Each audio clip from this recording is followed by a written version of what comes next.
Hello students, आज हम application of derivatives chapter में एक बहुत इंपॉर्टेंट टॉपिक है वो स्टार्ट कर रहे हैं। ये है tangent and normal. Tangent and normal बहुत इंपॉर्टेंट टॉपिक है, बहुत जगह यूज होता है। ये कॉम्पिटिटिव एग्जाम्स में भी आता है, बोर्ड के हिसाब से भी बहुत इंपॉर्टेंट है। देखते हैं अपन टेंजेंट क्या होती है, नॉर्मल क्या होती है। पढ़ चुके हो तुम पहले भी। सपोज ऐसे ये कर्व है, यहां पर एक पॉइंट है P जिसके कोऑर्डिनेट्स हैं x1 y1। एक ऐसी लाइन जो इस कर्व को सिर्फ इसी पॉइंट पर टच करते हुए जाती है, इंटरसेक्ट नहीं करती है कर्व को, पॉइंट P पर टच करते हुए जाती है। ऐसी लाइन को अपन टेंजेंट बोलते हैं। स्लोप ऑफ टेंजेंट का फॉर्मूला होता है slope of tangent at x1 y1। इस पॉइंट पर जो ये टेंजेंट का स्लोप है, स्लोप जानते हो, पिछले साल पढ़ा तुमने। यदि ये मान लो ये लाइन जो हमारी टेंजेंट है, यदि x एक्सिस के साथ थीटा एंगल बनाती है तो स्लोप को अपन m से डिनोट करते हैं और स्लोप होता क्या है, tan थीटा। तो यदि अपन को ये कोऑर्डिनेट्स दिए हुए हैं इस पॉइंट के और स्लोप निकालना है तो स्लोप ऑफ द टेंजेंट का फॉर्मूला होता है dy by dx eight x1 y1। मतलब क्या करोगे, जो भी तुम्हें इक्वेशन दी रहेगी उसको डिफरेंशिएट करोगे, डिफरेंशिएट करके dy by dx की वैल्यू निकल आएगी। उसमें इस पॉइंट के जो दो कोऑर्डिनेट्स होंगे x और y वो सब्स्टिट्यूट करो। बस जैसे ही तुमने सब्स्टिट्यूट करा तो स्लोप ऑफ द टेंजेंट अपन को पता चल गया। इसी पॉइंट P पर टेंजेंट के ऊपर यदि अपन परपेंडिकुलर लाइन बनाते हैं, एक ऐसी लाइन बनाते हैं which is perpendicular to the tangent, तो ये जो लाइन है ये नॉर्मल कहलाती है। Any line perpendicular to the tangent at the point of contact is called normal. तो अब यदि मान लो हमें स्लोप ऑफ नॉर्मल निकालना है, टेंजेंट का तो स्लोप पता है, अब स्लोप ऑफ नॉर्मल निकालना है एट x1 y1। तो क्या करो, इसको रिवर्स कर दो, dx अपॉन dy कर दो और साथ में एक माइनस लगा दो, माइनस एट x1 y1। ये स्लोप ऑफ नॉर्मल। इसका उल्टा विथ अ नेगेटिव साइन। ऐसा क्यों हुआ? क्योंकि तुम्हें दिख रहा है कि दोनों लाइन टेंजेंट और नॉर्मल परपेंडिकुलर है। अब तुमने पिछले साल पढ़ा है परपेंडिकुलर की condition m1 m2 equal to -1 होता है। तो यहां से m2 कितना हो जाएगा, -1 अपॉन m1। मतलब यदि अपन को एक लाइन का स्लोप पता है तो दूसरी लाइन का स्लोप, परपेंडिकुलर लाइन का स्लोप निकालने के लिए क्या करा, m1 फर्स्ट का स्लोप था तो उसको रिवर्स कर दिया 1 अपॉन m1 और सामने एक माइनस लगा। ठीक है, तो यदि टेंजेंट का स्लोप पता है, नॉर्मल का निकालना तो सिंपल है, बस उसको उल्टा कर दो और सामने एक माइनस लगा दो तो वो स्लोप ऑफ द नॉर्मल आ जाएगा। आगे बच्चों समझ में? तो ऐसे अपन स्लोप ऑफ द टेंजेंट और स्लोप ऑफ द नॉर्मल निकालते हैं। अब क्वेश्चन में इसको कैसे यूज करते हैं वो बता दो। ये क्वेश्चन है, कर्व दिया हुआ है y equal to x³ minus x की वैल्यू दी है 2। मतलब कर्व के ऊपर जो पॉइंट है उसका x कोऑर्डिनेट 2 है। हमें निकालना है स्लोप ऑफ द टेंजेंट का स्लोप निकालना है। अब अभी अपन ने क्या पढ़ा, स्लोप ऑफ द टेंजेंट का फॉर्मूला dy by dx होता है। बस तो इसको डिफरेंशिएट कर लेते हैं, dy by dx निकल आएगा, वो स्लोप ऑफ द टेंजेंट हो जाएगा। तो स्लोप हो गया dy by dx। अब dy by dx मतलब इसका डिफरेंशियल क्या हो जाएगा, nx n माइनस 1 से 3x स्क्वायर माइनस 1। x³ का डिफरेंशियल 3x स्क्वायर, x का डिफरेंशियल 1। ये स्लोप आ गया। लेकिन हमने क्या बोला था, स्लोप एट x1 y1 होता है dy by dx eight x1 y1। मतलब ये जो भी अपना स्लोप आ गया उसमें x और y की जगह पर हमें पॉइंट का x और y कोऑर्डिनेट रखना हो। अब इस क्वेश्चन में अपन को x की वैल्यू दी हुई है 2, वो हम यहाँ रख देते हैं। यहाँ पर dy by dx में y नहीं आया, यदि y आता तो हम x और y दोनों रखते, और अभी तो सिर्फ x आ रहा है यहाँ पे, तो उसमें सिर्फ x की वैल्यू रखते। ये हो जाएगा 3 इंटू 2 का स्क्वायर माइनस 2। ये हो जाएगा 4 3 12 माइनस 1 11। आ गया, ये आ गया स्लोप ऑफ द टेंजेंट। अब स्लोप ऑफ नॉर्मल निकालना है। ये ऊपर वाला जो था ये स्लोप ऑफ टेंजेंट था। अब स्लोप ऑफ नॉर्मल निकालना है। तो मैंने क्या बोला कि टेंजेंट का जो स्लोप आ गया उसको रिवर्स कर दो और माइनस लगा दो। तो 11 था तो उसको कर दिया 1/11 और माइनस लगा, माइनस 1/11। पूरा कैलकुलेशन करने की जरूरत है। आगे चलो एक और क्वेश्चन देखिए। x की वैल्यू दी है a cos cube theta, y की वैल्यू दी है a sin cube theta, theta दिया हुआ है π/4। अब हमें निकालना है slope of the tangent and normal. Tangent का स्लोप भी निकालना है, नॉर्मल का स्लोप भी निकालना है। तो अपन को टेंजेंट का स्लोप होता है dy/dx, पर हमें x की वैल्यू तो थीटा के फॉर्म में पता है, तो हम x को पहले डिफरेंशिएट करेंगे with respect to theta, dx/dθ निकालेंगे। y की वैल्यू भी थीटा के फॉर्म में पता है, तो हम y को डिफरेंशिएट करेंगे with respect to theta, dy/dθ आ जाएगा, dx/dθ आ जाएगा, dy/dθ आ जाएगा, दोनों को डिवाइड कर देंगे, dθ कट जाएगा, dy/dx की वैल्यू निकल आएगी। आ गया स्लोप ऑफ द टेंजेंट। चलो निकालते हैं। x को डिफरेंशिएट करा with respect to theta, dx/dθ, a constant है ऐसे ही रहेगा।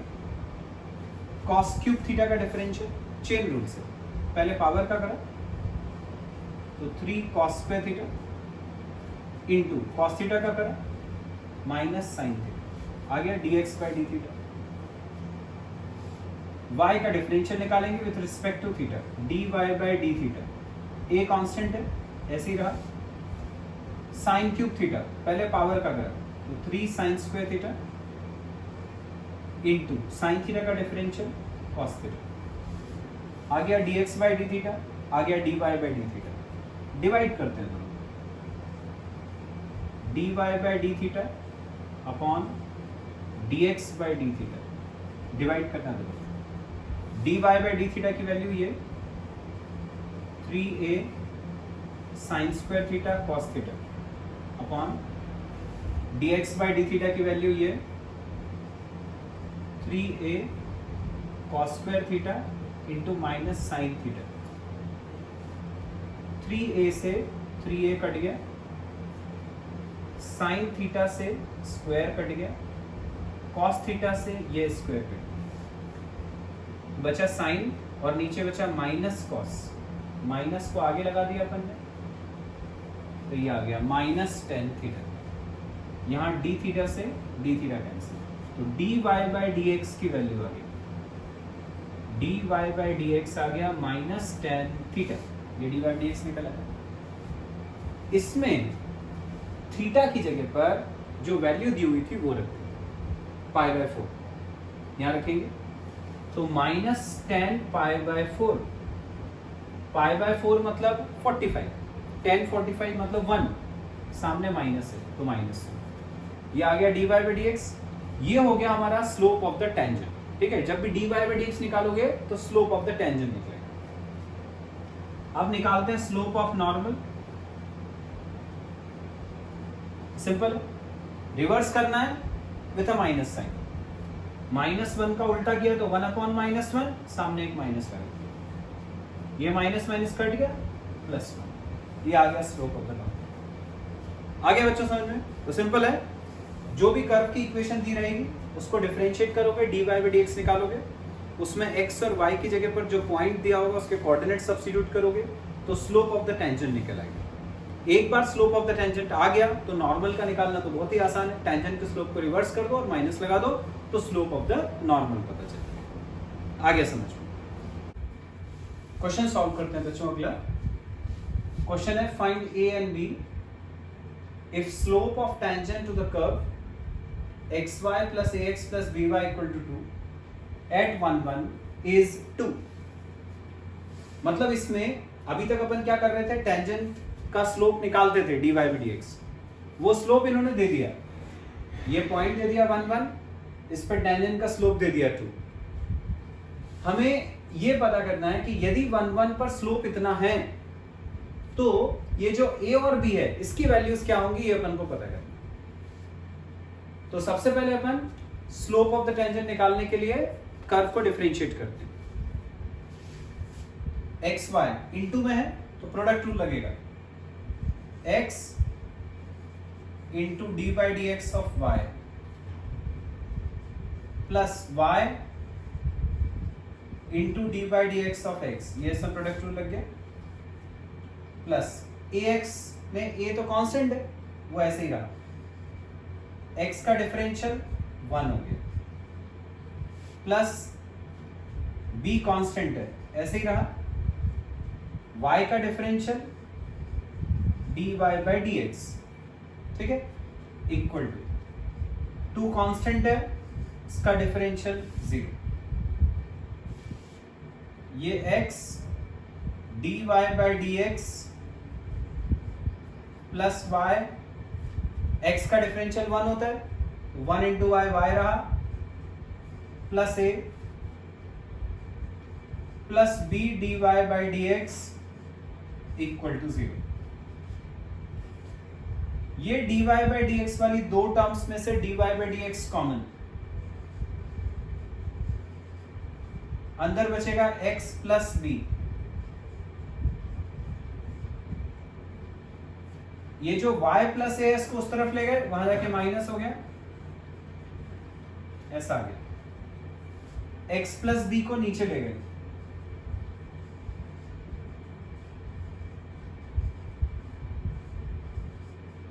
ये आ गई dy बाई डी एक्स की। अब स्लोप ऑफ द टेंजेंट क्या होता है, dy by d x at x1 y, मतलब ये जो x और y है उसकी जगह पर अपने को जो पॉइंट दिया है वो रखना है, तो dy by d x at 1 1 equal to y की जगह 1 रखा, x की जगह 1 रखा, ये आ गया slope of the tangent eight 1 1। लेकिन ये जो slope of the tangent eight 1 1 निकाला है अपन ने, ये दिया हुआ था इज 2 इक्वल टू 2 कर दिया, क्रॉस मल्टीप्लाई 1 प्लस बी उधर जाएगा, तो ये हो गया minus of 1 plus a equal to 2 into 1 plus b, ऐसा आ गया, ब्रैकेट खोला, minus 1 minus a equal to 2 plus 2b, 2b को इधर ले आए तो माइनस ए माइनस 2b, यहां का माइनस 1 वहां जाके प्लस हो गया इक्वल टू 3, फर्स्ट इक्वेशन। ये इक्वेशन अपन ने स्लोप को इक्वल टू 2 करके बनाई। अब क्वेश्चन में दिया था कि ये जो कर्व है उसके ऊपर एक पॉइंट है 1 1 जिस पर टेंजेंट का स्लोप 2 है, मतलब ये वाला जो पॉइंट 1 1 है वो भी तो कर्व पे ही लाई करेगा ना, क्योंकि जो कर्व होता है उसके ऊपर टेंजेंट बनती है एक पॉइंट P पे, वो पॉइंट P था 1 1, तो ये जो पॉइंट है वो सिर्फ टेंजेंट पे नहीं कर्व पे भी तो लाई करता है, तो क्योंकि ये पॉइंट P जो है वो कर्व पे लाई कर रहा है, इसका मतलब अपन कर्व की इक्वेशन में x और y की जगह पर 1 1 रख सकते हैं, तो जहां जहां x और y है उसकी जगह 1 1 रखा है, ये 1 into 1 1 plus a into 1 a plus b equal to 2, ये वाला 1 वहां जाके माइनस, तो a प्लस b हो जाएगा 2 माइनस 1 1, सेकेंड इक्वेशन बन गई, दो इक्वेशंस, इनको सॉल्व करके और भी निकालना है, ऐड कर दूं दोनों को तो माइनस ए और प्लस ए कट जाएगा, minus 2b plus b minus b, add करा है तो 3 प्लस 1 4, माइनस को यहां से वहां ले जाते हैं तो b की वैल्यू आ गई -4, b निकला है, ये b की वैल्यू फर्स्ट या सेकंड किसी भी एक में डाल देते हैं, सेकंड में डाला मान लो, -4 यहां डाला, उधर जाके प्लस हुआ तो a हो जाएगा 1 प्लस 4 5, तो a आ गया b आ गया, आगे और b की वैल्यू यही अपन को पता करना, आगे बच्चों समझ में। एक और करते हैं, क्वेश्चन है find points on the curve y equal to x cube minus 3x, ये कर्व की इक्वेशन दी है, क्वेश्चन है बोला where tangent is parallel to the chord joining this and this, मतलब कि जो टेंजेंट है वो उस लाइन के पैरेलल है जो इन दो पॉइंट्स को ज्वाइन कर रही है, तो सबसे पहले तो अपन स्लोप ऑफ द टेंजेंट निकाल लेते हैं, हमें वो पॉइंट नहीं दिया इस बार जहां पर वो टेंजेंट कर्व को टच कर रही है, तो स्लोप ऑफ टेंजेंट निकाला,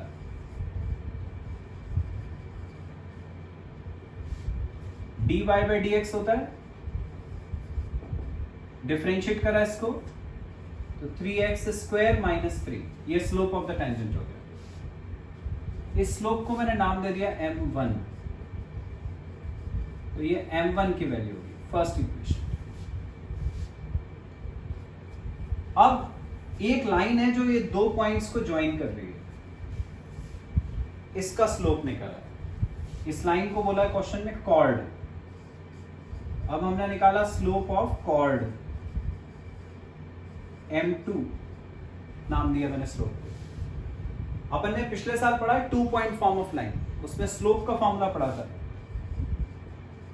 y2 minus y1 upon x2 minus x1। ये लगाते हैं इन दो पॉइंट्स में, पहला पॉइंट कहलाता है x1 y1, दूसरा x2 y2।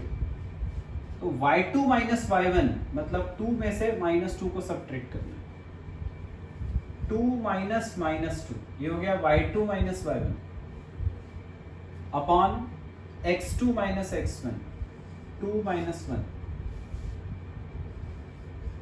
ये हो जाएगा 2 माइनस माइनस प्लस 2, तो 2 प्लस 2 4 अपॉन 1 मतलब 4, ये m2 आ गया सेकेंड इक्वेशन।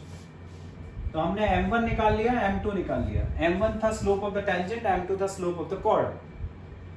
अब क्वेश्चन में क्या बोला था कि tangent is parallel to the chord, दोनों लाइंस पैरेलल है। तुमने पढ़ा है पिछले साल कि पैरेलल के लिए क्या कंडीशन होती है, m1 equal to m2। Perpendicular की क्या होती है, m1 m2 इक्वल टू -1। यहां पर दोनों पैरेलल हैं, पैरेलल है मतलब m1 और m2 बराबर, तो m1 इक्वल टू m2। तो ये m1 की value 3x square minus 3 equal to ये m2 की वैल्यू 4, दोनों को इक्वल कर दिया। यहां से x की वैल्यू निकालनी है, x स्क्वायर हो जाएगा 4 प्लस 3 7 अपॉन 3, x स्क्वायर आ गया 7 अपॉन 3, यहां से x आ जाएगा, इसका रूट ले लेंगे, plus minus under root 7 by 3, ये x की वैल्यू आ गई। x पता चल गया, पॉइंट निकालने को बोला था, पॉइंट का मतलब होता है x और y दोनों। तो ये जो x की वैल्यू आ गई उसको कर्व की इक्वेशन में रख देंगे, उससे y निकल आएगा। जो भी x और y आ गए वही अपने पॉइंट के कोऑर्डिनेट्स हो जाएंगे। आगे बच्चों समझ में? तो यहां से क्योंकि x की दो वैल्यू आ रही है, एक बार प्लस रखोगे x को, एक बार x को प्लस में रख के y निकालोगे, एक बार x को माइनस में रखकर फिर एक और y निकालोगे, तो ऐसे दो पॉइंट्स आ जाएंगे अपने। आ गया समझ में? तो इस तरह से अपन टेंजेंट का स्लोप और नॉर्मल का स्लोप के क्वेश्चन सॉल्व करते हैं। इनके क्वेश्चंस वर्कशीट वाले ट्राई करो, फिर हम इक्वेशन ऑफ टेंजेंट और इक्वेशन ऑफ नॉर्मल के क्वेश्चंस करेंगे। Thank you.